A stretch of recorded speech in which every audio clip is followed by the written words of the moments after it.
Evo s nama je Ivan Novosel, jedan od organizatora ovogodišnjeg Prajda. Ivane, reci nam kako si zadovoljan povorkom? Pa ja sam jako zadovoljan, mislim da je protekla u najboljem redu, ocijenio bi je sa ocjenom izvrsno ako moram ocjenjivati. Vidjeli smo oko 4000 šarenih, nasmijanih, veselih ljudi koji su bili rasplesani, koji su skakali okolo u povorci, ulice grada Zagreba i Zagrepčanke i Zagrepčane koji su sa odobravanjem dočekali povorku na njihovim ulicama. Ja bih rekao da je Zagreb još jednom pokazao svoje otvoreno lice, svoje lice koje zna što su vrijednosti ljudskih prava i da živi te vrijednosti.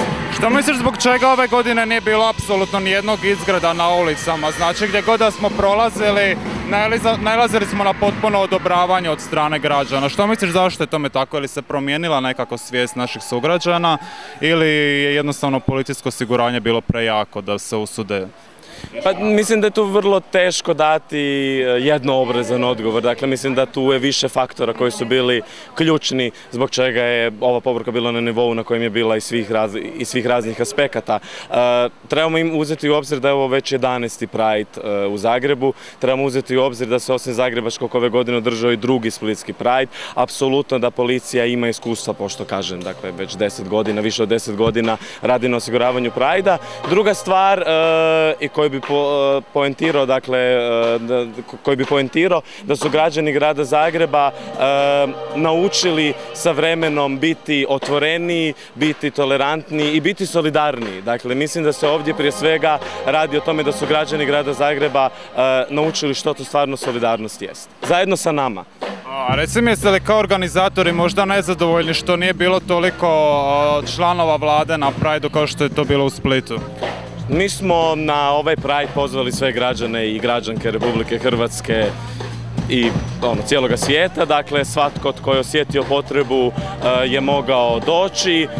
Mi nismo poimence pozivali članove vlade da dođu ovdje i da drže govore. Članovi vlade govore po ovom pitanju trebaju držati na sjednicama vlade i u parlamentu u Hrvatskom saboru kada će predlagati zakon koji će riješiti probleme LGBT roditelja i roditeljica.